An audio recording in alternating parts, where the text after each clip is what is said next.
আসসালামু আলাইকুম বন্ধুরা। আজকের রেসিপি হচ্ছে লাউ আর দেশি মাছ। আর লাউটা হচ্ছে একদম নিজেদের গাছের টাটকা অর্গানিক লাউ। আর হচ্ছে দেশি মাছ নিলাম হচ্ছে বাইন মাছ বা হচ্ছে পাকাল মাছ। আর বন্ধুরা ১ম এ আমি হচ্ছে লাউটা, তারপর লাউয়ের সাথে কিছু আলু দেবো আর সেগুলো হচ্ছে কাটা বাছা করে পরিষ্কার করে নিয়েছি ধুয়ে। তারপরে হচ্ছে পেঁয়াজ, রসুন আর হচ্ছে কাঁচামরিচ কেটে নিলাম কিছু। আর এই যে বাইন মাছটা হচ্ছে সুন্দর করে পরিষ্কার করে লবণ, হলুদ দিয়ে কড়াইতে হচ্ছে ভেজে নিলাম। আর ভাজা হয়ে গেলে সেটা উঠিয়ে এখন আমি হচ্ছে দিয়ে দিলাম তার মধ্যে পেঁয়াজ কুচি, রসুন কুচি আর হচ্ছে কাঁচামরিচ। আর এগুলো সুন্দর করে ভেজে নিয়েছি। আর ভাজা হয়ে গেলে তার মধ্যে দিয়ে দিলাম হচ্ছে কেটে রাখা লাউটা। এর সাথে দিয়ে দিলাম হচ্ছে কেটে রাখা আলু।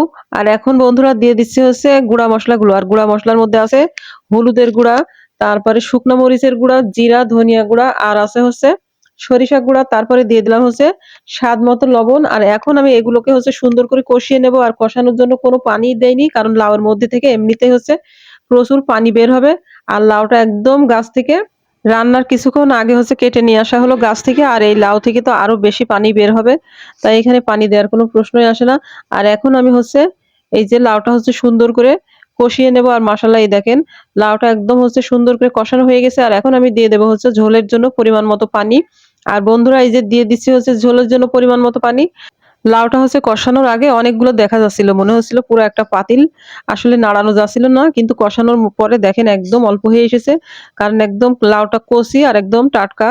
যাই হোক বন্ধুরা এই যে এখন আমি লাউটা হচ্ছে সুন্দর করে রান্না করে নিব। আর এই যে যখন হচ্ছে লাউটা ফুটে উঠলে তখন এর মধ্যে হচ্ছে ওই যে ভেজে রাখা লবণ, হলুদ দিয়ে বাইন মাছগুলো হচ্ছে দিয়ে দিলাম। আর এটা দেওয়ার পরে আরো কিছুক্ষণ হচ্ছে রান্না করে নিব। আর আমার হচ্ছে লাউয়ের তরকারি যেভাবেই রান্না করি না কেন খুবই ভালো লাগে। মানে খেতে কোনো অরুচি লাগে না। আর এই যে বন্ধুরা রান্না একদম শেষের দিকে। আর এখন আমি দিয়ে দিলাম হচ্ছে উপর থেকে ছিটিয়ে জিরা মরিচের গুঁড়া। আর এই যে হালকা হচ্ছে ঢেকে রেখেছিলাম। আর এখন দেখেন হচ্ছে এই যে রান্নার মাশাআল্লাহ ফাইনাল লুক। যাই হোক বন্ধুরা আমার রান্নাটা কেমন হয়েছে অবশ্যই জানাতে ভুলবেন না।